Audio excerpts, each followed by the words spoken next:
The love we see around these days is all a scam. I love to scam, I'm in love. Stocked up on BTC, now girl want fuck.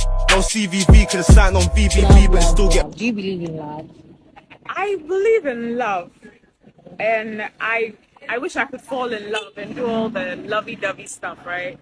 But I feel like the love we're practicing or the love we see around these days is all a scam. But I believe in love. I don't get me wrong. Like I want to fall in love. I want to, You haven't fallen in love before. I have fallen in love before when I was younger, but they all broke my heart.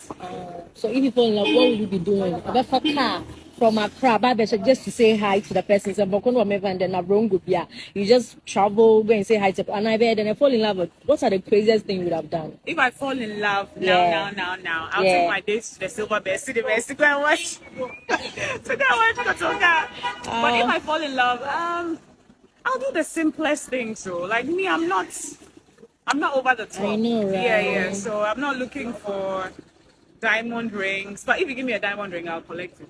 I'm not looking for, all the material stuff. It's love. It's two people, loving each other. Oh. Yeah. Okay, so I just wanted to know how your love life was. So